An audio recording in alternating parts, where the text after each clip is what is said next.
Welcome to our Yo, what's up everybody? Welcome back to another YouTube video. Now I know we don't really, get to film a whole lot. We've just been really busy and a lot of things going on. It's the holidays, so everything's super tight right now. But we do owe you guys some videos and we want to start growing our YouTube a little more, so we needed to start uploading more. We're going to tell y'all how we met. That is like a most asked question on our TikTok is, that's like tell us your probably love story. the number how one. Did you meet? And we've been planning to film this video for like a long time, just haven't got around to it. Yeah. So. And we're finally starting to actually do things that we're supposed to with our YouTube. And like filming. Also, 2 days ago, my shirt makes me look like a box. I look like a box. 2 days ago was actually 7 years that we have officially been together. So, yeah, like 2 days ago, 7 years ago, I asked her out for the first time. So let's go ahead and we'll just start there. So do you want to start by telling the story? When you get comfortable. Okay, so I could probably tell this story better than he can because I'm the one that reached out first. Well, I'm a storyteller. All right. Anyway, so we went to this youth conference. It's called WPF Peak, and we both went in 2016. See, I had seen him at Peak. Like, we didn't talk, but I had seen him at Peak. I didn't know about this. And he was really the only one that stuck out to me, but I was like that shy, like reserved type person. I didn't really talk. I literally stuck to myself away from my youth group because I'm so shy. Out of 5,000 people, she sees me. Yeah, well, I saw him on a ride with another girl. Anyway. I saw him, and he was filming himself. Yeah, because I was a YouTuber back then. I had like 500 subscribers. And he wasn't filming on a camera. He was filming on this Android. It was a Samsung. It was an Android, and he was like, Samsung. That's how I saw him. It was a Samsung S6. But I didn't think anything of it much after, because we were headed home. Like, he was 2 hours and something. I didn't even know who he was then. I didn't know where he was from. He could have been from anywhere else. And so he literally a month later requested to follow me on Instagram because I kept everything private back then. I didn't have it open or anything like that. And so I kept him in my request box for probably another month because I didn't know who he was. I think you're a little off on the time frame though, because it shouldn't have been directly after Peak, because I messaged you right before Peak because I was messaging a bunch of people like, hey, you going to Peak, this, that, and the other. You didn't message me. It was after. It was after Peak. Anyway, he followed me. I kept, whenever he followed me, I kept him in my request box for about a month. Because back then, I was a man hater. Okay? Man hater. I wasn't gay, but I didn't like men. And then one day, I went scrolling through his Instagram, and I saw these pair of boots he had on. He had posted, he was in, I think, his mama's van or something. And he took a picture of his boots. Her car. And he posted it. I was like, I texted him. I was like, nice boots. And, oh, hey, you're cute. And he thought I was a teenager. He followed me, but he thought I was a teenager. Well, just messaging him, hitting on him. But and he could say a little bit more. I was actually 16 at the time that I messaged her. And the boots was actually... No, I was 16. I had just turned 17. Yeah, whatever, same thing. Because I worked at McDonald's. That was my first job. I was the opening of the kitchen, and I was on the grill. So like I was an opener. I had to get there at 3 a.m. or whatever. But that was my first job, and those paychecks were like maybe $380 something every 2 weeks, like $7.25 an hour. Like, I was a teenager, so I couldn't work over 45 hours. Legally, and so my hours were super low, but I pretty much was clearing like $380 something every 2 weeks after taxes. And I took that paycheck and I actually went and spent like $150, $180 on some Ariat cowboy boots because I'd always wanted some cowboy boots. They were blue. And my favorite color back then. Actually, believe it or not, I have them here so I can show you guys. But I did actually buy these. They're not the same pair. He lost those, but we went and bought him an exact pair because that's what got my attention. I haven't worn these babies in a minute. I've always been attracted to guys who are like cowboyish. But anyways, I did want to buy these. These were something I wanted to buy with my paycheck, and so I did. And I posted the picture and And that's how it started. Is like, oh, I like your boots, and oh, you're cute too. And I was talked that night okay. for like an hour, and then we stopped talking for probably a month. And then in November, on Thanksgiving, he texted me on Instagram and asked for my number because he had told me before, oh, I don't have my phone that I text on here. So I thought he was like, yeah. I had 2 phones. You're just lying to me. You just don't want to talk to me. And so he messaged me on Thanksgiving, and we started talking, and we literally talked. Just talked all the time. From then, all the time. And then a month went by, and December 14th, he called me one night, and he said that he had prayed about it and that he was trying to be in God's will, basically. Even before that, I was like, I really like you. I was honest and open because he became my best friend. Like, he was, with what I was going through in life, he would call me and talk to me through everything for that whole entire month, from the moment he met me to the moment he asked me out.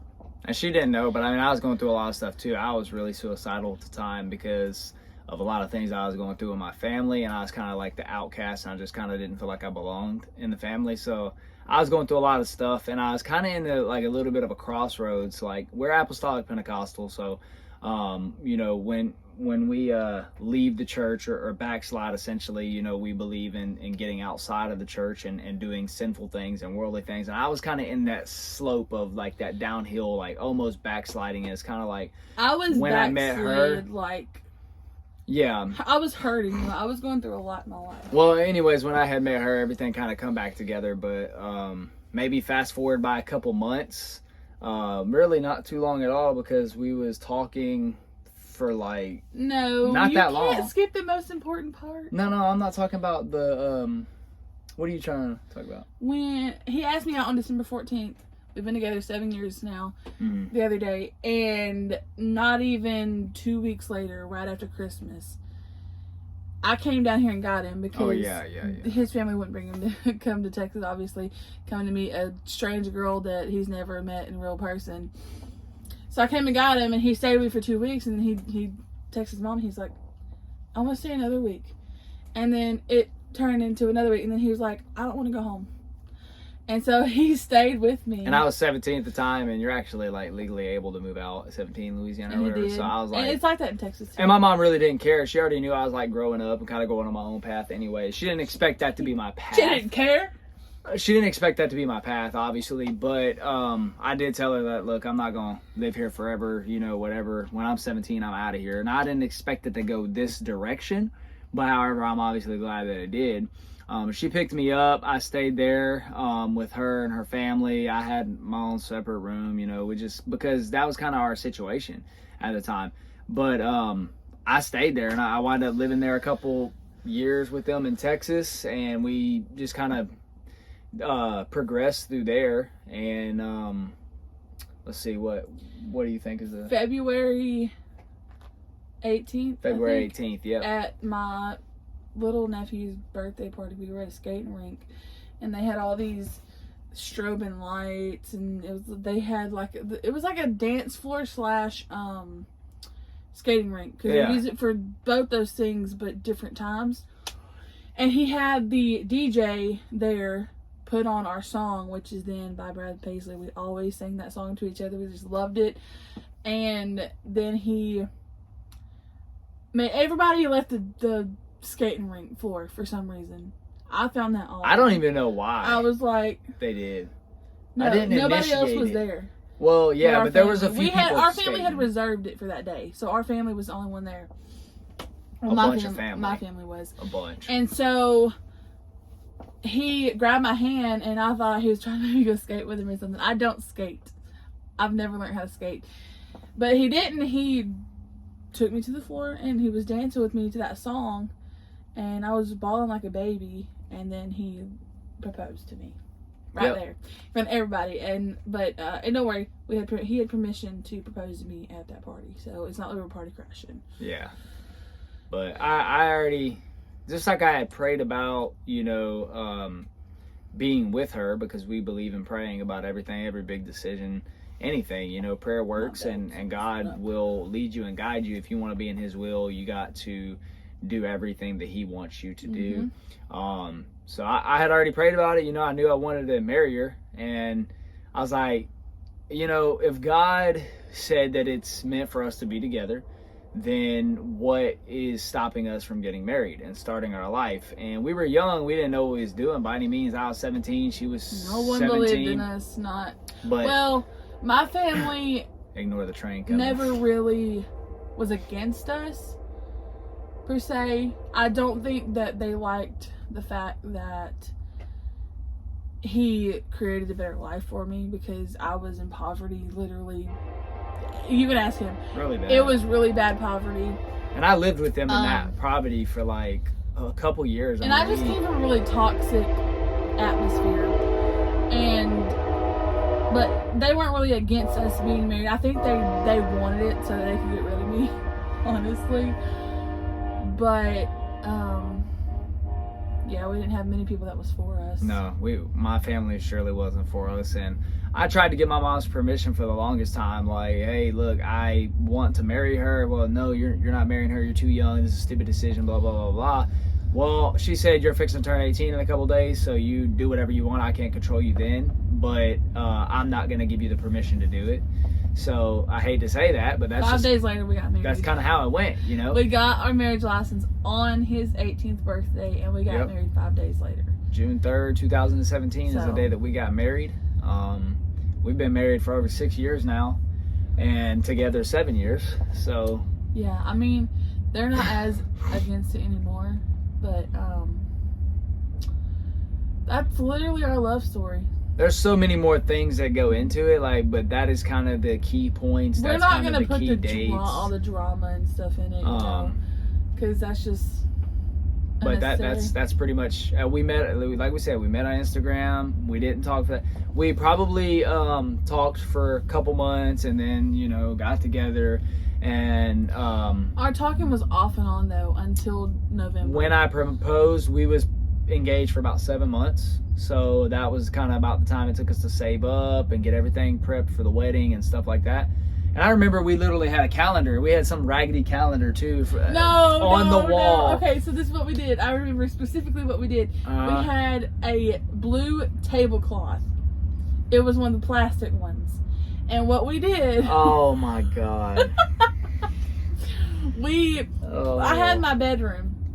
My bedroom was the biggest bedroom in the house. And above my bed, we took that blue plastic party cover, She just brought back that memory. And we pinned it to my wall. And what we did was we drew a big, huge calendar on that thing. And we marked down the days every day until we got married. We did that about a month, because obviously you have to counting down from 30 days is a lot easier than counting down from 90 months. But we did that. That's so funny. I just remember we did that, like, but you know what we also did, and we were not ashamed of it. We went and we didn't have no support. Nobody was funding our wedding. Nobody didn't have mommy and daddy's money. They didn't give us money for our wedding. Parents like that. Nothing like that. I didn't either. So we had to work for it. We mowed lawns. For one, he mowed lawns, and for two, we walked and picked up metal cans. Scrap metal that we could, but mainly cans. And took to the junkyard. And that's how we paid for our wedding. And that's one thing about us, even though our wedding wasn't the most spectacular, beautiful wedding that you would see today. Eventually, when we renew our vows, we want to redo our wedding, because we would love for it to be just a beautiful day that we were young. Planned. And we had no support, so all we could come up with was like $400. And $400 funded our wedding. It got everything together. I actually ran the sound for our wedding, believe it or not. But we worked for it. No one can say that they did it for us, because we truly worked for it. At 17 years old, well, he was 18 then when we got married, but we didn't have nothing. Like, it was just the beginning of our journey, and we didn't have nothing, but we made something out of what we did have. And here we are. We never thought 7 years later that we would blow up on TikTok ever. No. We started filming in my old house, and no, not my old house, in a trailer that we had gotten. That was our first official house together, even though some of my family had to live with us, because I just don't have the heart to see people homeless. We kind of started filming on Musical.ly. Yeah, but we kind of got away from it for a little while. And then one day, it was right before we were about to go to a monster truck show. Mm-hmm. We decided to do a brand new TikTok. We did this trend where you rub your arms and then you do a lot something. of you OG people from our TikTok will remember this. And we blew up. We don't... Something about you rub your elbow and extend your hands to the wall, and it was like it was acting, it was scripted. What is not on TikTok most of these days, but that's kind of how you formulate an actual good, funny, comedic video. And I remember doing it. It was so we just funny. was like, it was so stupid and so, like that we thought it was so funny though, and was like, oh yeah, it's gonna blow up, man. We're gonna get lots of it, and overnight it actually got like 100,000 views. It went crazy viral. Yeah, we went to the monster truck show, and back then we didn't really watch our TikTok. Like we just would post videos and not even go on there. But on our way back from the monster truck show, I checked it and it said over 100,000 views, and I'm like, and I remember that night we went home. And we sat and we was like, we did a video like, hey guys, look, we're getting followers. We see that you guys like our content, this, that, and the other. And we're trying to get 1,000 followers so we can go live. And I remember sitting there watching it like this. Okay, it cut off, so you're going to see a clip. I ran out of storage. Anyway, where were you at? Oh, we were watching. Talking about the followers, You were watching the followers. Yeah, and I remember we like hit 1,000 and we went crazy. We tried to go live. Like a bunch of people was like, oh, we kind of like your content, this, that, and the other. And we just kind of watched it grow. And we just kept filming. We filmed like crazy, like a lot of videos. We don't film as much now. We should. I think because it was Musical.ly. Initially, we wound up hitting 1,000, and then wound up hitting like 5,000, and it just kind of grew. And then I remember the day we woke up and Musical.ly was gone, and I was like freaking out. I'm like, where'd Musical.ly go? And it was TikTok. It was TikTok, and I'm like, what's TikTok? I never downloaded this, and that's when the whole switcheroo thing happened, and the company buyout and all that. Yeah, so we were on there when it was Musical.ly. But when it actually did go to TikTok, it kind of went up from there, and it kind of started to pick up. I remember the night we got 100,000 followers. Yeah, it was 100,000, it was 500,000, and then it was a million. One day we had moved here. We moved from Texas to Louisiana, and we were in our first apartment, and we woke up one morning, and Ethan just jumped out of bed. Oh yeah. And he said, "Look!" I was like, "We hit 1 million, bro! We hit 1 million!" So funny. It was like 8 months. It took us 8 months to hit 1 million followers on TikTok. Things happened, and we got rid of our TikTok, and then we decided, well, this is part of us, because why give up what you love because of haters? Like, honestly, and we don't get on here a lot and post, but we're trying. We've been drove off the app a couple times due to other people and how they feel or what they talk about us, and every time we do it, we just feel like a part of us is missing. Like, yeah, we've been really busy here lately, so that's kind of why we haven't really posted a lot on there, but we're trying. I think we're kind of shadow banned right now because we kind of just stopped posting for a while, not because we didn't want to, just because life got really busy. All right, so it cut out again. I'm sick of this, and we're gonna go ahead and finish this before it cuts out again because our phone storage is hot booty. Anyway, like I was saying, we just have been really busy, and that's why we haven't posted a lot or did YouTube a lot, and we're trying to do better. So we want to get our YouTube. We want to grow our YouTube. We want to do Vlogmas. I know it's kind of late to do that, but it's what's the date? We may not necessarily be able to do Vlogmas, but we are going on vacation for Christmas instead of like doing it at our families like traditionally. Woo-hoo! We're gonna just go do something, me and her, and we're gonna go do something awesome and fun for Christmas. So we can vlog for that and stuff. Yeah. We'll definitely be doing that for y'all. But yeah, that's our love story, and that is a bunch of things that we talked about. We're not even know about our love story. But that's okay. It's okay.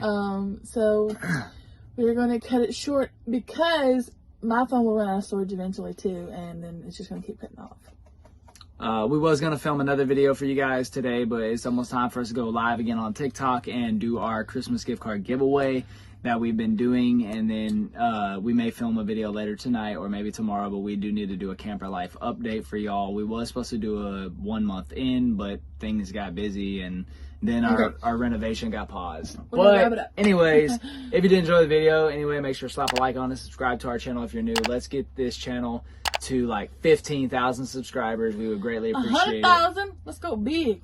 100,000 subscribers. That's what we're going for. Road to 100K. Anyways, we love you guys so much. Appreciate all the support. We will catch you in the next video. Peace.